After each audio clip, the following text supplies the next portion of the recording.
Hello everyone, and welcome to a unit of the Globalization and Design course where we are going to define and explain one of the most important trends and methods that we have in the world. The method, it's called universal design. At this point, we already know the importance of it, as well as the origins and the necessity of this approach to design that is based on one specific concept that can be understood with a quote from Jack Smart, the volunteer chairperson of the City of Calgary's Advisory Committee on Accessibility of the year 2009. It says, "We will all be disabled at some point in our lives, whether through a temporary event such as a broken leg, a permanent event such as a tragic accident, or simply aging. It's just a question of when." Before we continue, you have to realize something of the utmost importance. People are not disabled. What disables them are the products they use or the spaces they inhabit because they are poorly designed. Now, let's start with the three most important definitions regarding the concept of universal design: inclusive design and design for all.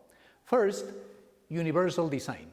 Originated in the United States and adopted by Japan, it is defined as the design of products and environments that are usable by all people to the greatest extent possible without adaptation or specialized design. It started with a strong focus on disability and the built environment, driven by the large numbers of veterans of the Vietnam War. It was modeled on the equal rights movement that promised full and equal enjoyment of goods and services. It has been a strong push in American legislation regarding the elderly and the disabled. Second, inclusive design. Originated in the United Kingdom, it was defined in 2000 by its government as products, services, and environments that include the needs of the largest number of consumers possible. Its history goes back to the social ideas that materialized in Europe, once again, after the Second World War. Inclusive design is used in Europe and includes health and housing for all, going beyond the elderly and disabled population and targeting other excluded groups in order to propose common solutions. And finally, design for all. Used in continental Europe and Scandinavia, it has a close relationship with inclusive design. It began by seeking accessibility without barriers for people with disabilities, but now it is a strategy that seeks inclusive and common solutions. As the European Commission emphasizes, it is about ensuring that environments, products, services, and interfaces work for people of all ages and abilities in different situations and under different circumstances. But you may ask, why do we have all of these approaches that share the same general objective? And that is because we have a global problem. The world is getting old, something that can be identified in this image. China, Sweden, South Korea, and especially Japan are countries that will have a high percentage of older adults within their population by the year 2050. But this is not a problem of just those countries. As I already told you, this is a world problem. In average, the percentage of older adults within the world population will be of around 15% by the year 2050. Based on data obtained from INEGI, National Institute of Geographic and Statistics, in the year 2017, in Mexico, 34% of older adults continued to participate in economic activities, either by choice or by need. And once again, everyone is going to get old. This is why we have universal design. And universal design has a method that is going to be explained next. Okay, universal design is an iterative method, meaning that we can repeat it over and over again until we achieve our objective. And it has 4 phases: discover, define, develop, and deliver. In the first phase, the discover phase, you have to Keep an open mind, deferring any decisions until you have considered a range of alternatives and approaches to the design. Collect as much information as possible, and look at the project from the perspective of the end user.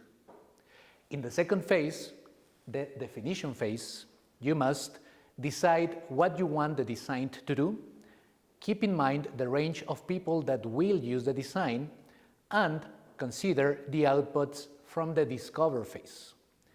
In the third phase, the development phase, you have to look at the needs you have identified in the previous stage.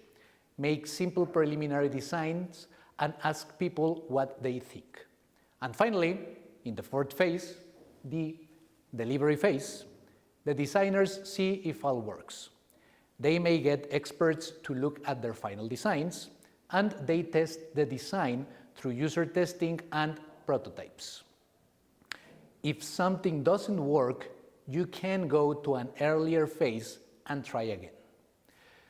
Universal design does not only has a method, it also has principles.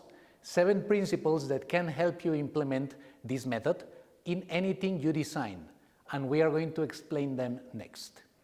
Number 1, equitable use. This means that the design is useful and marketable to people with diverse abilities. The guidelines of these principles are the next ones. Provide the same means to all users, identical when possible, equivalent when not. Avoid segregating or stigmatizing any user. Privacy, security, and protection provisions shall be equally accessible to all users, and make the design attractive to all users. Number 2, flexibility in use. This means that the design accommodates a wide range of individual preferences and abilities. The guidelines of this principle are the next ones. Provide choice in methods of use. Accommodate both right and left-handed access and use. Facilitate the accuracy and precision of the users, and provide the ability to adapt to the user's pace. Number 3, simple and intuitive use. This means that the use of the design is easy to understand, regardless of the user's experience, knowledge, language skills, or education level. The guidelines of these principles are the next ones. Eliminate unnecessary complexity. Be consistent with user expectations and intuition. Adapt to a wide range of reading, writing, and language skills. Arrange information consistent with its importance. And provide effective prompting and feedback during and after task completion. Number 4, perceptible information. This means that the design communicates necessary information effectively to the user, regardless of ambient conditions or the user sensory abilities. The guidelines of this principle are the next ones. Use different modes, pictorial, verbal, tactile, for redundant presentation of essential information. Provide adequate contrast between essential information and its surroundings. Maximize legibility of essential information. Differentiate elements in ways that can be described. Make it easy to give instructions or directions. And provide compatibility with a variety of techniques or devices used by people with sensory limitations. Number 5, tolerance for error. This means that the design minimizes hazards and the adverse consequences of accidental or unintended actions, and I will add intended actions also. The guidelines of this principle are the next ones. Arrange elements to minimize hazards and errors. The most used elements should be the most accessible. Eliminate, isolate, or protect hazardous elements. Provide warning of hazards and errors. Provide fail-safe features. And discourage unconscious actions in tasks that require vigilance. Number 6, low physical effort. This means that the design can be used efficiently and comfortably and with minimum of fatigue. The guidelines of these principles are the next ones. Allow the user to maintain a neutral position, use reasonable operating forces, minimize repetitive actions, and minimize sustained physical effort. And number 7, size and space for approach and use.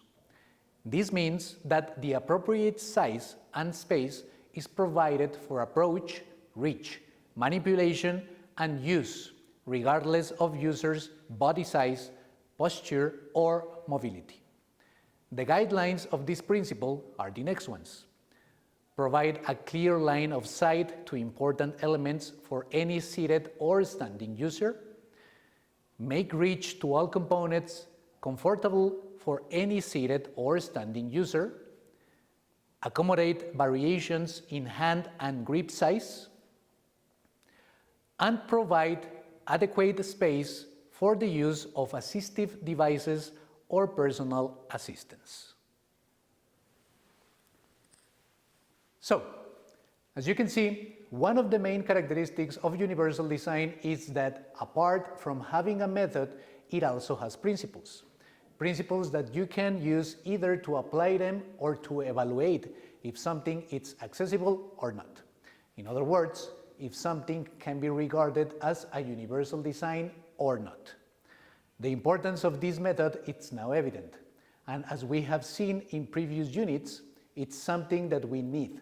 So, if you want to be part of a more accessible world and really make a difference for good in the civilization that we have created for ourselves, you have to start using universal design in everything you make.